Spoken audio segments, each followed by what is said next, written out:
I'm 6 minutes late, please. We've explained big agenda today. What's the visitors? So let's do some work with the group later on this afternoon. With the visitors in the public session as well. So we won't keep them waiting.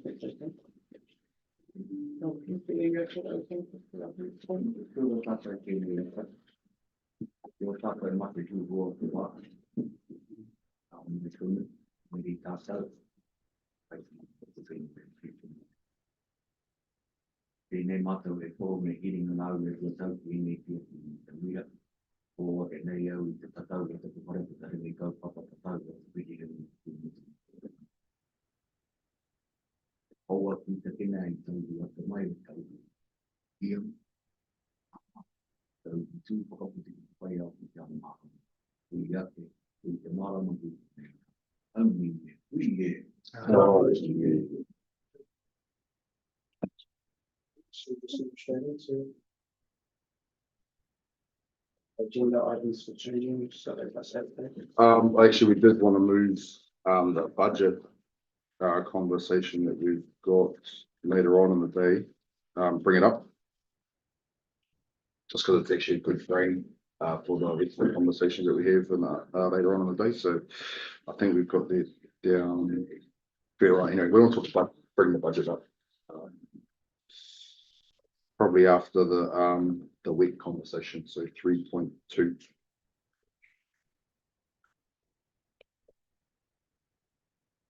And it's just real high level budget of what we're thinking, early thinking before we present the sort of more meat on the bones budget in SOI in December. Also, just might as well just leave the apologies at the same time as well. Yep. So we've got Warren online, just in terms of the board, just acknowledging for Warren, and we've got an apology from Ron. Any other apologies or anything to take down? Yep. Just taking a quick break for a True.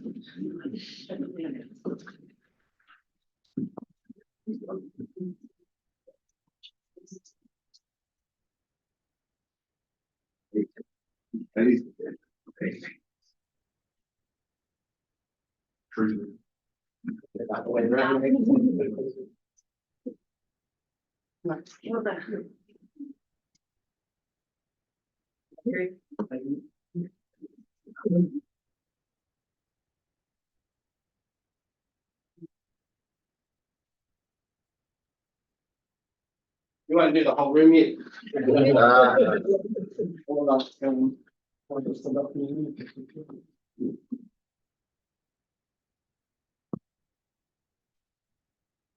Tēnā tātou I tēnei ata hapārua, ngāri rēnei kia tātou, me te waiau he ke tangaroa, no rere tēnā koutou ngā tai koe o tō tātou.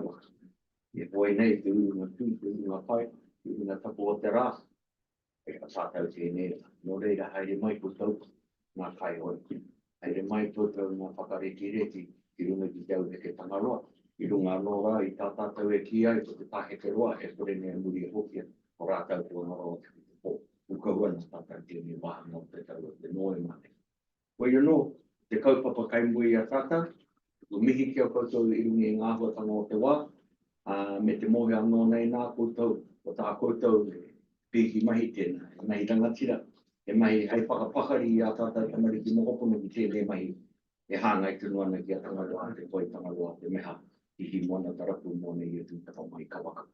No reire, ko te kawa kua tukuna ki a koutou, ko te kawa kua tau ki waenga ki a tātou I tēnei rā, mai tokatai au, ahu Tairāwhiti ki o tātou whanau o Kaureni o Hauti, mai tokatai au, ahu whakatekonga I a kahunu te tū o te tonga, o ki raia ki ngā iwi, o tūranga nui ākiro, e taure here nei te tauranga tō tātou maka. Ka ti tēnā koutou, I kia ora tātou.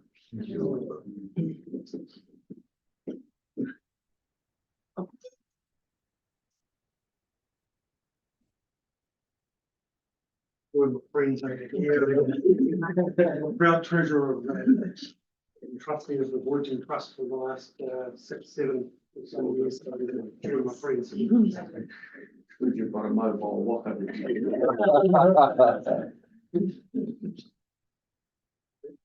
I think on finance, I don't funny. You know, we make your matter me. You want to. The other element to papa, I think I know what to water. Today, I will go.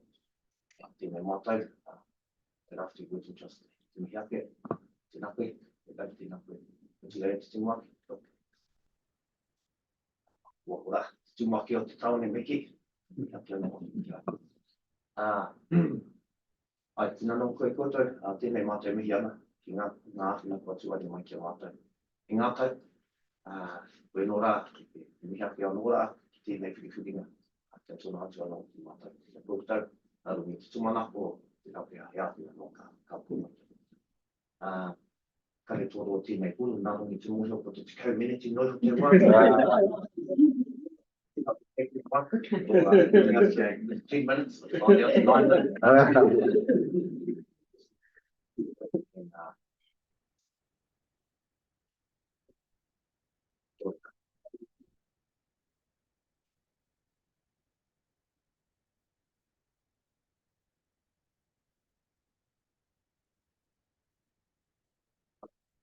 These are just our trustees.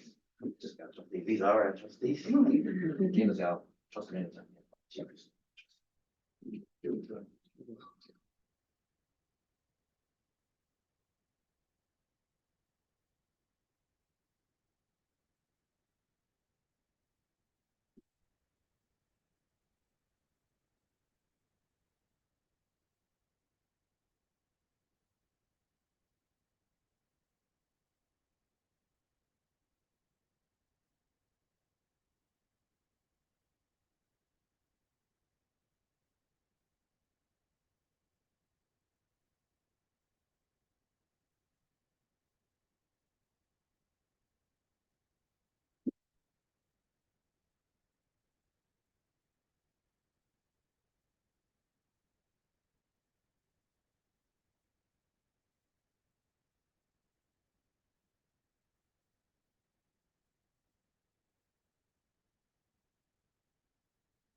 My name is Emma Van Berkel. I'm the Trust Manager for Tairāwhiti Voyaging Trust. And I just wanted to firstly thank you for this opportunity to come and report back on our past 4 years and share some of our successes and results, and also just the outcomes that we've been able to achieve in partnership with Trust Tairāwhiti over that time.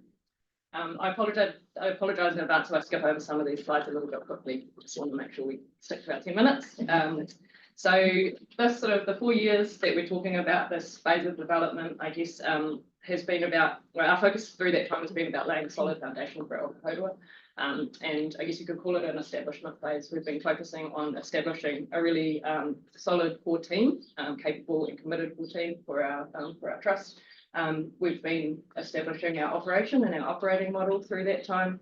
We've also been focusing on important relationships with stakeholders and partners both here in Tairāwhiti, but also throughout Aotearoa and the network of whakahaurua around the Pacific. But most importantly, through that time, we've been establishing new ways for our communities to connect with Te Ao Māori, to connect with the Taiao, to connect with each other, and to really connect with the culture, history, and heritage and whakapapa of our region. And it's through those connections and experiences and the impacts that they have on our people that our waka Tairāwhiti is able to strengthen identity, to strengthen relationships, and to enhance wellbeing for our people and our communities here in Tairāwhiti. So this next slide, that's basically what I just said in a little bit more detail. So I'm just going to skip right over that one. And just to clarify, the data that I'm talking about is for FY22 to FY25. So that's the period that we're speaking to for this presentation. So over that period, Trust Tairāwhiti contributed 460k to Tairāwhiti Voyaging Trust. Being a multi-year investment, this provided our organisation with more certainty, security and financial stability than we'd ever had. And that transformed the focus of our operation and what we were able to do through that time. We were able to start looking ahead and implementing our strategy and plans with confidence. And it also allowed us to leverage significant support from other funders and self-generated revenue. So thanks to Trust Tairāwhiti's 460k, we were able to generate an additional 1 million over that period. And that included securing over 500k from central government. So what did we do? So these are our outputs for that 4-year period. 4 voyages, which is equivalent to 80 days voyaging, 45 day sails, 151 input activities, 18 other activities. And these are our participation numbers, just over 1,000 children, just over 700 adults, and just over 900 volunteer engagements. It's probably worth noting here that Waka Haurua is not really a numbers game. So some of these numbers are slightly underwhelming for people. That's because, its outputs are not necessarily the best measure of what we do and the impacts that our Waka Haurua has for our people. But they're still a really useful measure. So obviously we still collect that data. But as you'll appreciate, when we're taking people on the water, when we're travelling long distances and when we're engaging people in activities that do carry a degree of risk, we are not focused on getting the maximum number of people that we can out there. We're actually focused on making sure that we can provide the highest levels of safety. So that's why some of our numbers are not as huge as maybe might be expected. We're a low volume but high impact cohort.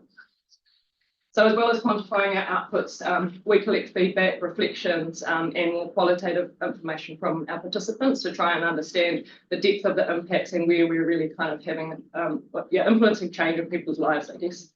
And we do that through feedback, through surveys and interviews. Some of that you just heard on the video. So that's some of the kind of feedback and reflections that we capture from our crew. And it's through these comments that you really start to see the impact of the experiences and also the potential of our waka to transform, and I think especially for our young people, to really transform the way that they see themselves and their place in the world. That was a couple of those quotes, just to give you an idea of some of that kind of qualitative feedback that we gather. The way that we gather it is through surveys, and these are the short and medium term outcomes that were. Actually, you can't actually quite see them because they're underneath there. The short and medium term outcomes that we have been specifically gathering evidence against. This was developed at the beginning of the project, and we were specifically looking for evidence of greater sense of connection, increased confidence, improved skills and mātauranga, reinvigorating learning, particularly for young Māori learners, and strengthened relationships. So that's just a sample of some of that evidence or data that was gathered from our latest voyage, and it was when we went to the South Island last year. So in addition to the, I guess, positive outcomes for individuals and their whānau, the other key achievement over this period was the establishment of more clearly defined engagement pathways. And I think this is where, in terms of tangible benefits, this is through these pathways that we can really kind of create those longer lasting and enduring impacts for our communities. This is where we can enable intergenerational knowledge transfer, and it's where we create opportunities for our young people and future generations that are better than the opportunities that we had. So I'm just going to quickly speak through 4 of those pathways. Firstly, volunteers. This is kind of our biggest catchment, I guess you'd say. This is our open door for our community. This is where anyone who's interested in supporting our waka haurua can engage. And it also recognises that not everybody that supports waka haurua wants to or is able to sail. And I think that's worth understanding. Our volunteer whānau is critical to our operation, both on the water but also on land. This is part of our volunteer whānau certificate. So through that 4-year period, we signed up 107 volunteer members. So that's massive growth for us. And the really great thing is that growth's been steady and is continuing. So that's a really great sign. The next layer is our kaumāna pathway. So this is more specifically, kaumāna are our crew. So they're the ones that are out there doing it. They're the ones that are mastering the skills in terms of how to operate and how to sail our waka. So obviously they're a really important link when it comes to preserving and passing on that mātauranga. And over that period, we inducted 50 trained kaumāna or sales crew for our operation that can support our waka when we go on voyages or when we take our community for sails. The third pathway, kaihotu, our kaihotu development pathway this is where we work with a really small number of highly capable, highly experienced and highly committed individuals that have the potential to become leaders within the kaupapa. So that's a very small number. Currently we have 5 kaihautu that are authorised to skip a Tairāwhiti, and that pathway is constantly evolving as people's experience grow as well. We've just actually in the last week passed one more through their assessment phase. So by, in a few months' time, we'll now have 6 kaihautu. So that's also just kind of continuing and growing. The final pathway, rangatahi, this is one of the areas where I guess we see some of the most powerful impacts. It's probably the area that the community sees the most potential for our waka haurua, and I would say that it's one of the areas where we haven't fully realised the potential of what our waka can do in that space. So our rangatahi pathways will be really important focus for us over the next few years. And in terms of what that will look like, our focus over the next few years is looking at developing rangatahi internship programs, specifically targeted at supporting the rangatahi as they transition out of school and into work or study or whatever comes next. We will also be coupling that with research projects. So we've already been involved in research at that period, but we're going to grow that part of what we do and the capability of our organisation to research and gather more evidence of the benefits of our kaupapa. Wakatoura and Tairāwhiti are going to be 2 pretty exciting additions to our education program delivery. These are the Wakatoura here, the small waka that these girls are standing on. And then obviously a continuing focus for us is preparing Tairāwhiti and our crew for coastal and offshore voyages, so more challenging and longer distance voyages over time. So that's just a really quick snapshot, and I've even gone over time, of what we've been able to offer our communities with the support of Trust Tairāwhiti over the past 4 years. We're incredibly grateful for that support, and we're really looking forward to strengthening the partnership and growing those outcomes and positive benefits that we can offer for our communities. So I'm going to sit down and stop talking now. Thank you. If you have any questions, please go for it. How do you identify the children to go on there? There's different ways. So it depends what age group, I guess. School age children, we just work directly with the schools and they will bring us groups with our education programs, depending on the age. We offer different types of activities that are age appropriate. When you get into the older age groups, like in terms of voyaging, we will get rangatahi that come with their whānau. So their whānau are already involved and already supportive of them being part of the kaupapa. Sometimes we will get rangatahi whose whānau aren't involved, but they want their young people to be involved, and they bring them along and they support them to become involved and become part of our whānau. And it's really just whoever's interested and whoever comes along. But that is one of the reasons why we're developing the rangatahi internships, because we think there needs to be more structured and more structured and clearer mechanism for rangatahi to come in and be supported through a specific program, which is slightly different to what adult kaimoana might go through. Have you thought of working with any of the social agencies to capture those rangatahi who have come from some pretty troubled backgrounds? Yes, and we have. I guess one of the things we have to be careful with there is that we don't have our crew aren't social workers or don't have necessarily the specific skills that are required for working with the kind of youth at risk, or however you'd like to call them. So that needs to be a kind of a collaborative effort where we work alongside that social agency and design and co-deliver a program together. So we do have the potential to do that, and we have worked with groups, but we haven't, I guess it's always been a one-off project. They come, we deliver that, we do that, and then they go back to their normal program. What we're looking for is something that is a bit more long-lasting, and where they're able to keep coming back and building on that experience. We are working with a couple of groups locally, Matao and Kurawai, who are also running internship programs, and we've discussed with them looking at how we can partner to identify the type of rangatahi that we're looking for that we can put from our programs. What potential of your capacity are you operating at? That's a good question. Our capacity is determined by our crew, like our staffing level. That's determined by our funding. So we were fully funded. It would look a lot different to how it's looking now. In terms of the funding that we currently have, we're operating at full capacity, probably above full capacity, but if we were funded to a level that would allow us to actually find out what full capacity is, we could be doing a hell of a lot more than that. We're currently operating with one FTE. So, that's what we've got. It's just about to double though, so that's going to be a massive change for us. As of this week, we get a whole nother person. So yeah, so we are growing, but we currently, I would say, don't have the funding to operate. So, yeah. How is the national coordination going with the Komaru and with Mato and everybody really getting a lot of invigoration in the regions? Yeah. How do you find that as Tairāwhiti boards and trusts working in the national scene as well? It's been awesome for us. That has been one of the most, I don't know, it's just been a massive confidence boost and a huge support being part of the Tairāwhiti and having those relationships with the other voyaging trusts, being able to work together, being able to share our crew around and have our crew go and train on their waka and their crew come and train on our waka has been huge. And I think it has to, we have to work together. We won't, none of us will succeed if we all try and do it on our own. So I think that's been one of the most important steps in the last 4 years has been us becoming part of Te Tairāwhiti and really actually becoming part of that whānau, you know. We really feel like we're connected to those other trusts now. So it's been massive. Yeah.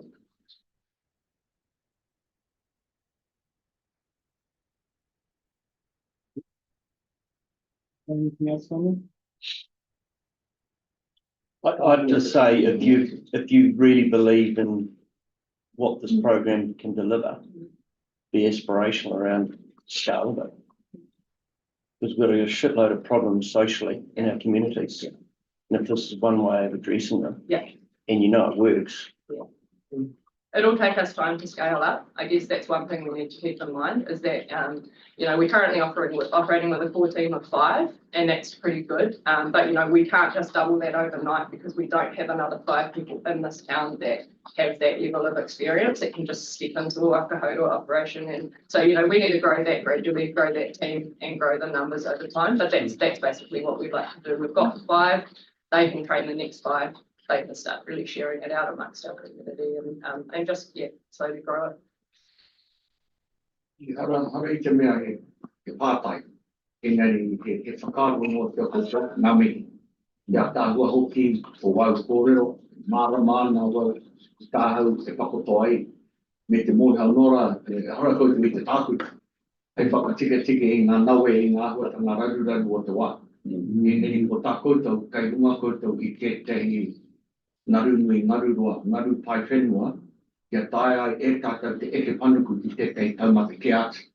Koe nā te take no ai tātou ki te Tairāwhiti, no te mea ko te Tairāwhiti, kare e kāinga koata te Tairāwhiti.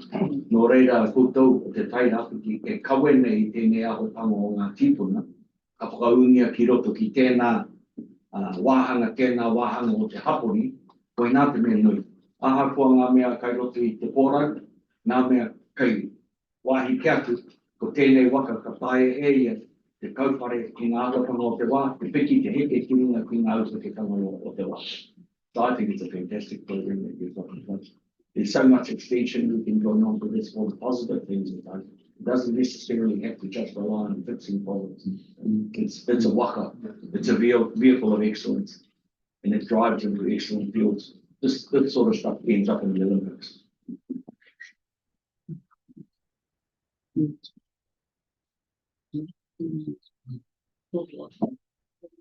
you for coming in today. If there's anything else you want to share with us, appreciate the presentation and well done. Yeah, in that short time frame, I felt we didn't have to. But yeah, we didn't really get you're fine. No, but it's an exciting part of us being able to see what's happening out in the community as well and being able to support. So appreciate you guys coming and sharing that with us, and hopefully we can continue to support each other and along the lines of the phenomenon over here telling us how we're going to grow and develop. That's from you guys now, and all voluntary too. So we appreciate it. Yeah,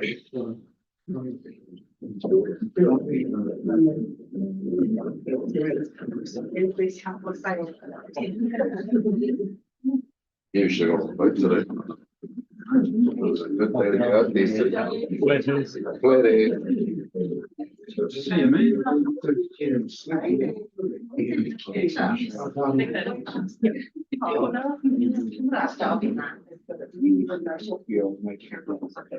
some days.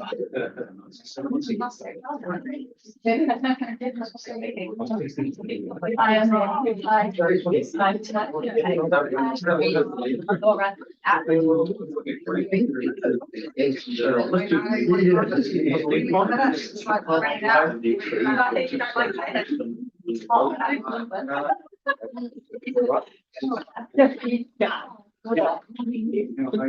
You actually plug up some money on the trust.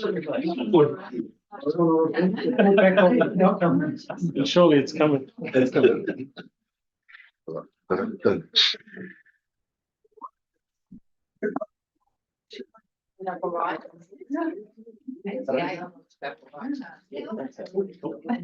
So today's perfect day to go. To the rest of the board. Yeah. Not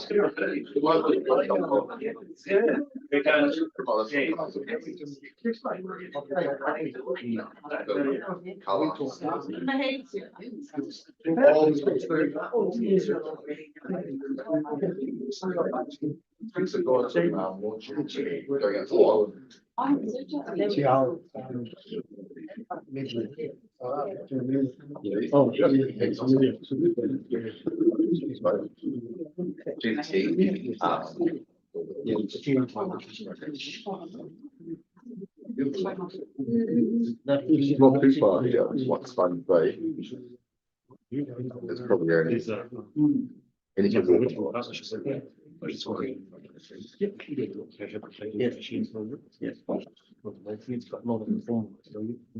it's been a good breaks too. Okay. They're short and sharp. Yeah, takes a listen. Nice, good. So the previous three agenda, which really apologies not those approved, so some now, public question, declaration of trustee and CEO interests. If those being read, any changes, or one? Yeah, just sent a couple of changes to Mel. So I've come off Te Tairāwhiti Trust and also now ministerial appointee to the Council of Te Whare Wānanga o Awanuiarangi. Nice. Any other changes to those declarations? With those changes, I'll move those by consensus. Confirmation of agenda items, so we've just got a couple of points around the budget being moved around later on in the day. Other than that, we'll keep those going forward. Approval of the open minutes and matters arising from the 16th of September. We'll take those as being read as well. Any changes or amendments or anything to those? Oh. With those by consensus as well. So, rising eye, sure. Mention through it. Action register, nothing in there. We're not going to connect that later on. Head to just the CEO quarterly reports. Yeah, so just up to our quarterly report, remembering that this is to the end of September, and we're nearly halfway through November. I will take the majority of the report as read. Hopefully there's plenty of detail. This is the one that goes public, and so 29. 29. So yeah, 29. Yeah, and so hopefully there's plenty of detail in there to keep both trustees but also our community abreast of what's going on. A couple of I'd probably just focus on the KPIs towards the end and then happy to take questions, but you'll see that we're tracking orange in terms of our ROI for Tairāwhiti Investments Limited, noting that that's a pretty high hurdle, 9%. We definitely achieved it last year because it was a $40 million dump from the sale of EG and the capital notes we retained, and so it looked really good. But yeah, this is just a reflection of what's actually happening in terms of return on investment. So context for us later on this afternoon as we went through our relationship with Tairāwhiti Investments. Managed funds are going pretty well, tracking at 8% versus our 5.5 target. And flipping over the page, our community funds are progressing pretty well. It's orange because we're probably tracking ahead in terms of contribution versus budget. But our facilities is still down, but we expect to hit that later on. Everything else is tracking green. We're pretty happy with where things are at the end of September. The Future Leaders program, which is there now, I think the numbers should probably reflect maybe half that, about 50 odd people. So we're a participant in the Future Leaders program. When that KPI was set, the assumption was there was going to be 5 businesses that we're doing the pilot, but we pulled that back to 2 businesses, us being one, and Ag First Engineering being the other one, Tairāwhiti and his crew. And so anyway, we're nearly sort of completed that pilot, so we'll record that number once we've finished the pilot. But that should read about 50 by the end of it. I'm not sure how many people Taylor has on his, but can you just remind us of the purpose of that and why the purpose would be met by Jim and ourselves? So the Future Leaders program was started in the horticulture sector through Tairāwhiti Growers Association. It was really about supporting supervisors around how to manage people and how to manage staff. And so there was a capability building program. We've now, this pilot that we're doing is about using AI platforms to actually support that growth and then use that with businesses. So utilizing AI technology to support capability building for industry. And we see it going wider than just the horse sector. We think it's going to be available to all businesses. And so hence why we've got, we started at 5, but we thought actually the budget, we need to flip back to 2. We being one of them. So if we're going to advocate for businesses around town to utilize this tool, we actually need to know about it ourselves. And so that's part of the reason why I said we'll fit the corporate sort of box. Taylor will cover more the engineering sort of sector and services sector. And so we're getting some really good information there. But we see that as a potential tool for our business partners to roll out. And so hence why we're doing it. And it's tracking pretty well, that one. Lastly, on the delivering page, again, everything's tracking pretty well. It's this particular page is occupying the SLT's mind in terms of our budget and SOI next year, particularly around those measures and whether we think they're hard enough or actually giving us the outcomes that we want. So for example, yep, we can create 4 extra destination products, but actually the real driver is jobs. We want to create as many jobs in the tourism sector because we're seeing that particular data set go down versus everybody else in the country. So everyone got hit during Cyclone Gabriel and COVID, but everyone else's tourism industry and workforce is starting to climb back up, and ours has stayed down. So we could create product, but there might be one-man bands versus actually if we can create businesses or support business growth for things that create 2, 3, 4 workers, then hopefully we'll see that. So Doug, are we going to change our KPI around our whole tourism spend? Yeah, we're having some pretty big thinking around how we do that. Ever since I've been here, I look at it and go, it's a very hard one to measure. And we spend a chunk of money on it. How do we know how effective that spend is? What's the return? And on the destination management plan, it all looks great. But what's the plan to execute on them? Please. Yeah, so that destination management, so we've got a specific plan with a whole bunch of actions in there, but that was about delivering X amount, 6 actions within that plan. That's a collaborative plan. So that's operators, that's I think we have Debbie Gregory sitting on that for council. So that's a wider group of that tourism, not just us. What's our timeline around execution? The destination management plan, I think, is a 5-year plan. And we're in what year of it? You've won. Just started. Yeah, just started it. Yeah. So it was refreshed, and so you. And just remind me, this, our contribution out of this comes out of the 3 million. You've got the 12 million coming in, you got 9 goes to. Yep. Community and grants and stuff. Yeah. This comes out of there. This doesn't come out of community grants. This comes out of our operating. Yeah. The 3. Yeah, the three that we're part of Yeah. economic development. Yeah. Yep. But in terms of measures, so if I go back up to the top, what you'll see there is we've probably had more spend in the last quarter than we've seen at any time in the last few months. So you'll see that domestic spend was 8% or up 8%, but international spend was up 32%. So that talks to our marketing and our trade approach. So that's a long game. And so we're seeing the efforts that have been put in place for quite a few years starting to hit now. So the question is right though, measuring spend and measuring impact and the returns on that spend are really difficult in the tourism space, but we're doing some pretty hard thinking at the moment. So SLT, what they should be. And a KPI around the 120 businesses. Yeah. How do we ascertain the effectiveness of that program? Yeah, that's right. So yeah, we'll the target's 200.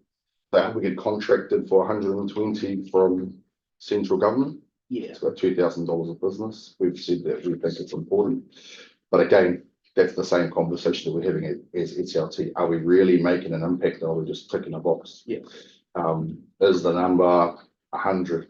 Is the number 60? But we actually spend quality time with businesses. And it depends on unclear on what sort of touch you guys have on those businesses. But if you have a touch on them, what's the impact of that touch, and how are you actually capturing that or measuring that? Because someone rocks up for a get here and gets a chunk of stuff off you, let's say, but if you're working with them. I think that's exactly what we're thinking. So we're saying actually, if we were able to measure time spent on a business, and then we could see the change. So if we say, hey, when these guys turned up, maybe we're measuring balance sheet, maybe we're measuring cash flow, maybe depending on what the business outcome is, we can measure our touch. So that's the conversation we're having. What's it? Good reflection from the presentation just before in terms of raw numbers. But we're incentivizing just means to raw numbers where we're not capturing the full impact. So it's breadth, there's depth, and that's how sticky is the impact that we're creating. So it's important stuff to make sure we get it right. So we're definitely on the thinking as a SLT what we think is better. We want quality versus quantity. It seems quite time consuming though, going into that detail. It's almost like a deep dive. I mean, do you want to do that across all of them, or do you want to? What we want to reduce at the moment, it's I think that's part of our thinking. But also we don't want to be seen as only picking the people that are at the top of the chain and pushing them up. We actually, there's plenty of low hanging fruit as well. So, it's a bit of thinking for us to continue to do as we develop our SOI and reshape the KPIs. But that's a signal for us in terms of to you guys around the thinking that we are doing, and we'll probably touch on a little bit more in the budget. The last one on that last page on delivery, the wellbeing survey. So it says 0. Obviously, at the end of September, the survey hadn't started to release the wellbeing report, which was well picked up. But as of this morning, 915 surveys have been completed. So we're nearly getting to the 1,000 responses mark. We're confident that we'll get there in the next, if it's not by the end of this week, it'll be early next week. And so we had a really good push at the AMP show, which was the first couple of days that we did it, and all staff were on hands on deck for that. I think we got 350 responses at the AMP show.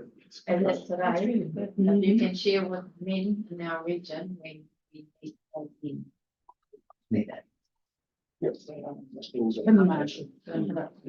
Yeah, Tim Marshall. Have we all done it at the table? Yep. No. Well then, Oh, mate, we need you. We need you. 916. It's not, that's unusual, Dick.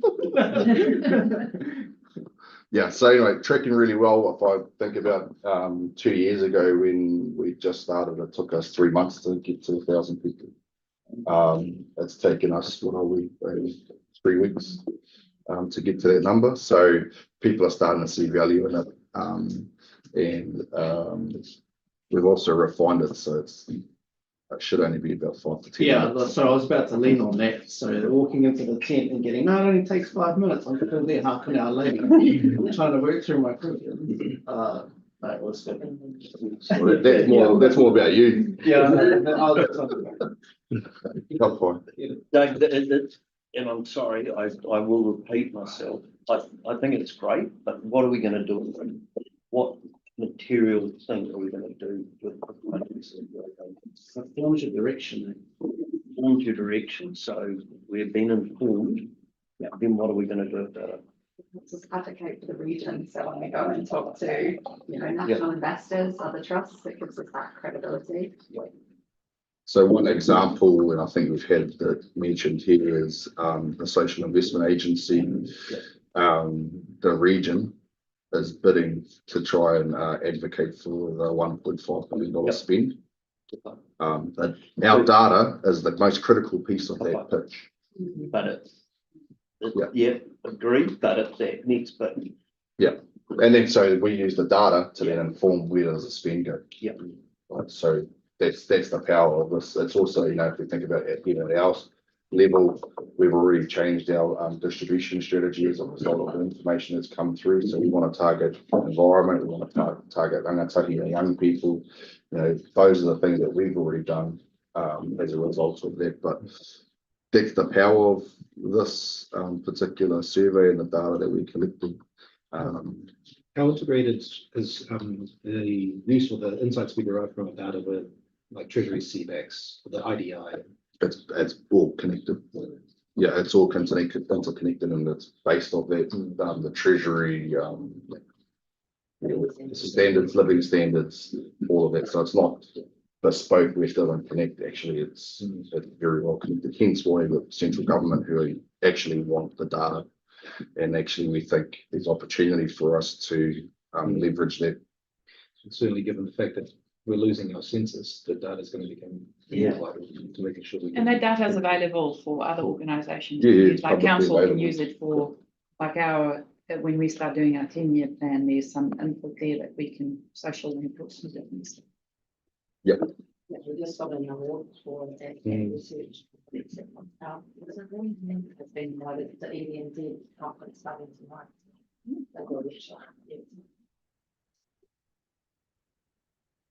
How do we protect it? How do we the data or the Yeah, so the data and the use and access of the data, what's our governance structures around making sure that we've got integrity? There's some sort of data integrity sovereignty governance wrapped around it. So that was included at the outset. So we're pretty clear on integrity and safety of it. That was key. I have a question.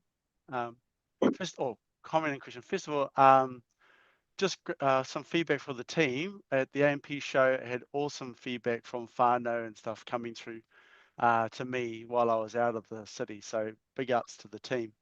I like the question around what are we going to do with the data, and if I can suggest for thinking, there's a couple of things that the board should look at the data for us from a high level strategic space. What are the key, at least 1 or 2 points that we would take from the data that's gathered? And there's two couple of points. One, the data would tend to validate or invalidate where our direction is or where our thinking is. So I think we should look at those parts of the data as well coming through. What is it validating? What is it reflecting back to us in our directions and decisions? The other point is we know it's a pulse. It's a time and point in time on the pulse of the community. But also you'll hear some of the possible frustrations or desires in the community. And again, that may be health, that may be employment, that may be whatever it might be. I would just encourage us to consider 1 or 2 points at a board level. What would we drive forward and dig deeper into? Maybe in a wānanga session, maybe in the strategic planning session. There will be lots of points of data, and I know the team will be looking at a number of, Doug's talked about that, but I'd be interested in, as a board, what's the top 2 for us, and what could we ask and interrogate the data with? And I like the question around data sovereignty as well. People who engage with surveys are now questioning where their data is going. And so the other part I would recommend is, what is the data, what data are we not getting, or what is it not telling us? Because what it doesn't tell us actually tells us quite a lot of things. So yeah, koina, kia ora.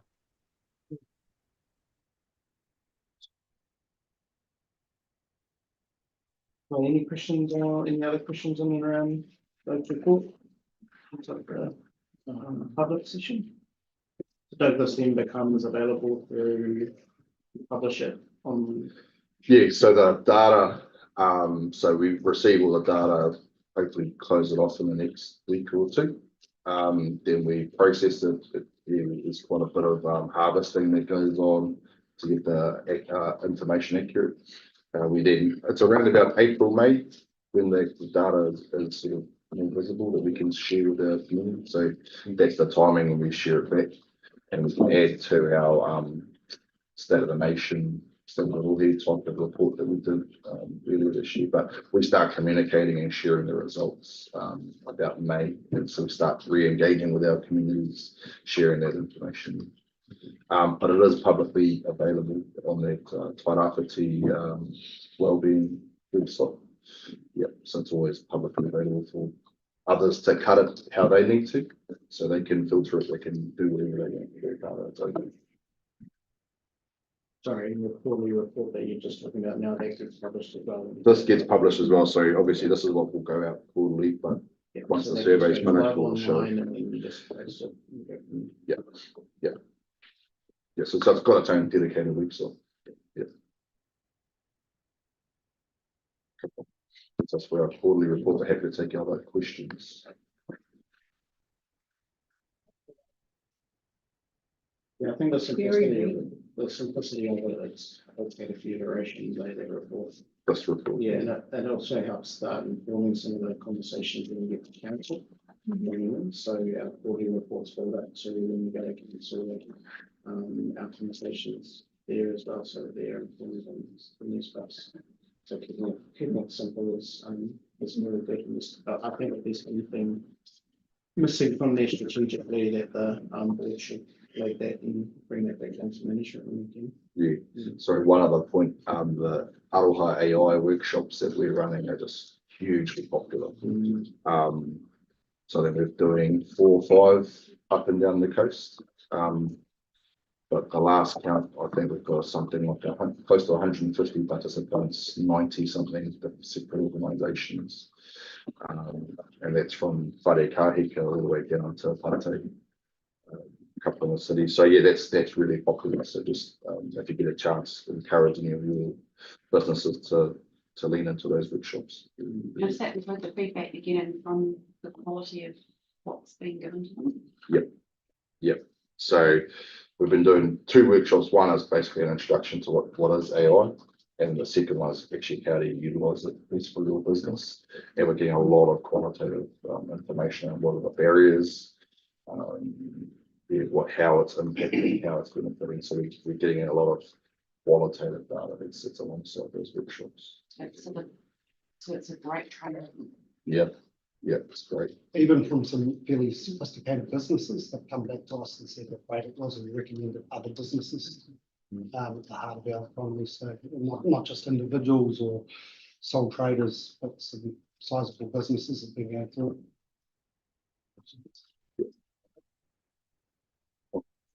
We're just really going to accept the report by consensus.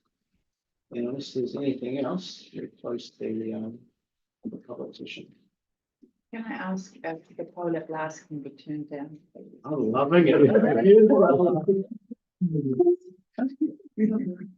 Still have to get out of coffee. As long as it's on here, I'm allowed to go connecting the bottom plastic. So we're 4 minutes before our 10 o'clock, 10:15 kicking into the hour. So I can just get a mover in a second to close the head, for. All those in favour? Aye. Alright, we'll close the public session. So 10:15, take a 10-15 minute break. Yep. And back in here at 10:15.